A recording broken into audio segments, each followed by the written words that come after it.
A young American scientist named James Watson walks into the office of a British biophysicist, Maurice Wilkins.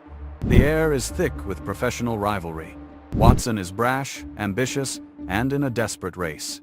He's hit a dead end, and he knows Wilkins's lab holds the key. Then, Wilkins does something unthinkable. He slides open a drawer, pulls out a single, stark photograph, and pushes it across the desk. It's an X-ray image, a ghostly, symmetrical X pattern of black smudges. Watson's heart stops. His jaw drops. In that instant, he sees it all.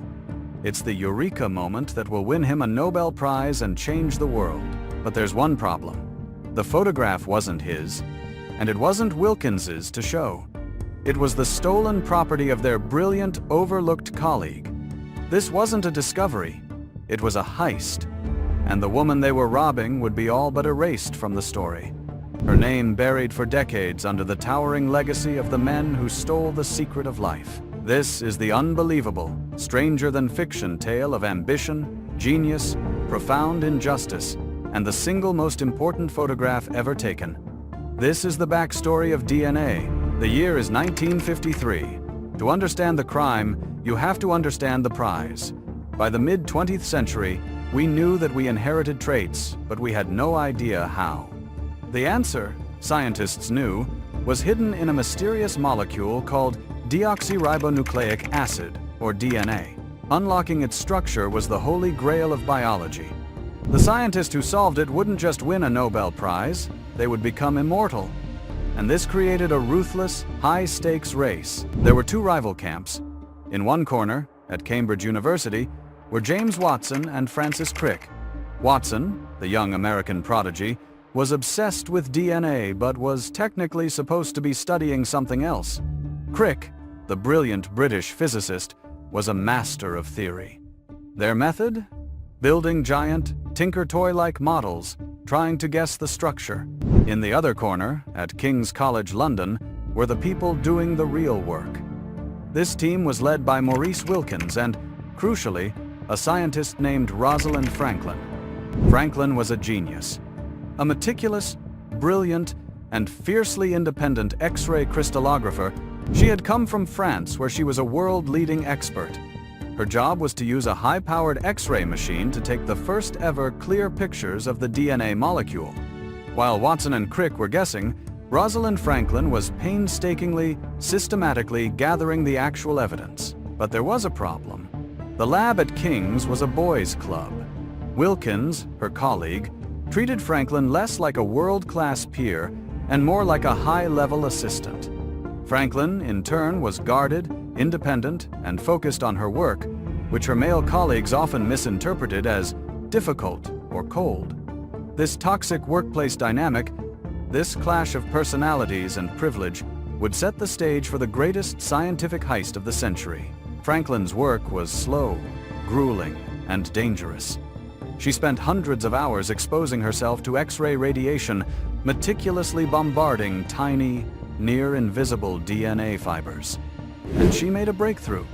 She discovered that DNA existed in two forms, a drier A form and a wetter B form. Her photographs of the A form were complex and confusing, but the B form was something special. While Franklin was deep in her research, Watson and Crick, in their impatience, decided to take a crack at building a model. Their first attempt was a complete disaster. It was a triple helix, with the backbones on the inside. They were so confident, they invited the King's College team to see it. Rosalind Franklin took one look. She didn't just disagree, she eviscerated it. She pointed out, with scathing accuracy, that their basic chemistry was wrong, that their measurements were off, that the whole thing was a scientific impossibility. Watson was humiliated, but he was also deeply intrigued. This woman, this difficult woman, clearly knew something they didn't. Her takedown proved she was the true expert. He wrote later, "Her acid smile and scornful, unmodulated voice showed me what a mistake I had made." He wasn't just embarrassed, he was more desperate than ever. He had to know what she knew. This is when the heist began in earnest. we return to that dark, rainy office. A frustrated Maurice Wilkins, tired of being sidelined by Franklin, makes a fateful choice. He opens his drawer and shows James Watson the single most important image from Franklin's private research, the X-ray of the B form, which she had taken months earlier. An image so clear, so perfect, it was nicknamed Photo 51. To a layman, it was a blurry X. To a scientist like Watson, it was a thunderbolt. The X pattern was the unmistakable signature of a helix. The spacing and angles of the spots on the X told him the exact dimensions of that helix. In an instant, Watson had the core of the answer. Franklin's painstaking work had given him the key, but the theft wasn't over. A few days later, Watson and Crick obtained a second, crucial piece of stolen data. A summary of Franklin's unpublished research, full of her precise measurements for the DNA structure, was handed to them by another colleague. Now, they had everything. They had Franklin's B form shape, and they had her A form measurements. They had the blueprint. Back in Cambridge, they worked in a frenzy. With Franklin's data as their guide, the pieces clicked into place. Not a triple helix, but a double. An elegant, intertwined staircase. The secret of life. It was beautiful. It was perfect. And the race was over. In 1953, the journal Nature published the discovery. But it was published in a way that was a masterpiece of scientific deception. Watson and Crick's paper, the one describing the revolutionary double helix, was published first. Then, in the same issue, Wilkins's and Franklin's papers were published after it, as if their data was merely supporting evidence that confirmed Watson and Crick's brilliant theory.